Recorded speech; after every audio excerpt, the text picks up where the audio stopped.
You're watching The 7 from WATE 6 on your side. Good evening, I'm Bo Williams, and welcome to The 7. Topping the list, one of your lawmakers will get to stay in the Tennessee House of Representatives.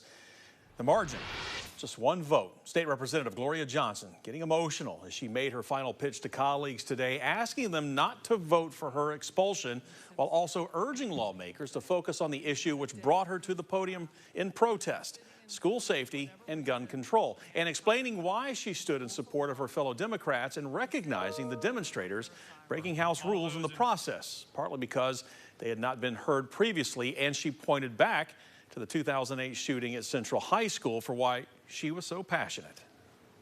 The trauma on those faces, you will never, ever forget. I don't want to forget it.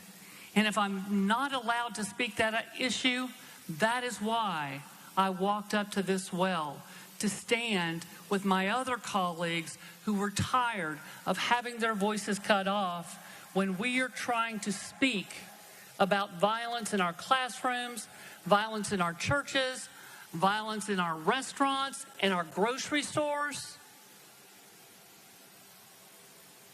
I have to raise the voice of the people in my district. And I did what I felt those folks wanted me to do. Now, moments later, the vote came down 65-30, one vote shy of the 2/3 needed to expel Johnson. That vote met with cheers of Gloria from the gallery. Johnson then walking out to embrace Justin Jones, her fellow Democrat who had been expelled, with 72 yes votes earlier in the day. You were a rock star, and I'm so sorry that you were asked those racist questions. It's got to stop.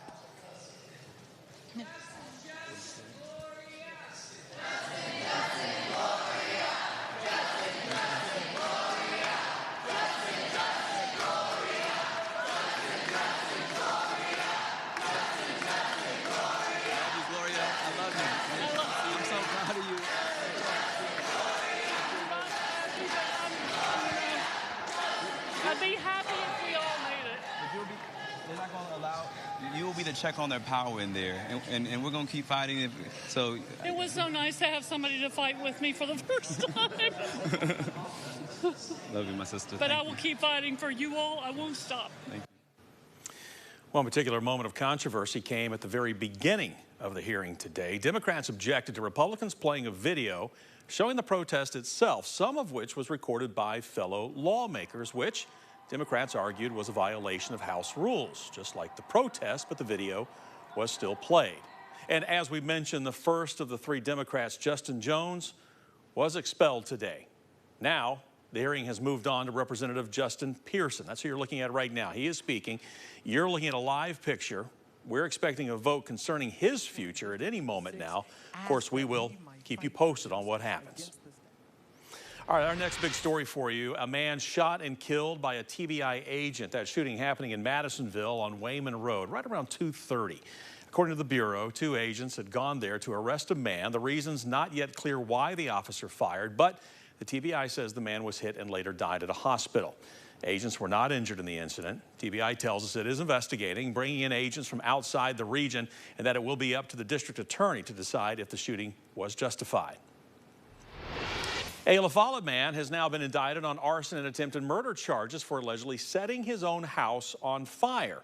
Those charges are in connection to a house fire back in December on Magnolia Lane. Again, in LaFollette, TBI and the Campbell County Sheriff's Office teamed up to investigate, believing the fire was set intentionally. TBI says their investigation apparently revealed that Philip Justin Williams, the homeowner, was responsible for starting the fire. Now, before the fire, Williams is also accused of disabling the brakes on the vehicle driven by his estranged wife. Yesterday, the Campbell County grand jury returned indictments charging Williams with 1 count of attempted first-degree murder and 1 count of arson. And today, he was arrested and booked into the Campbell County Jail. Our next story: a deadly house fire, one of the victims a child. It happened overnight. The house fire was in Anderson County at a home on Ponderosa Lane. This is in Rocky Top. Rocky Top and Medford fire crews responded right around 11:30 last night. By the time they arrived, the house was covered with smoke and flames. According to the sheriff's office, 3 people were living in the home. Both adults were initially able to get out of the house, but the child was not. That's when we're told a man went back into the house, attempted to save the child. Tragically, they both were killed in that fire. What I've been told by my deputies who were on scene, it doesn't appear to be any foul play. But again, that is very early on in the investigation. Anytime we have a lost life, it's incredibly gut-wrenching, particularly for the people who are related to him and know him. This is an ongoing investigation by the TBI. We'll be sure, of course, to update you with any new information. From a deadly fire to an aerial rescue for our next big story, a hiker recovering tonight at the hospital after having been saved by the Tennessee National Guard. Happened just after midnight. National Guard and Tennessee Emergency Management Agency were notified of a 27-year-old hiker needing rescue from the Great Smoky Mountains National Park.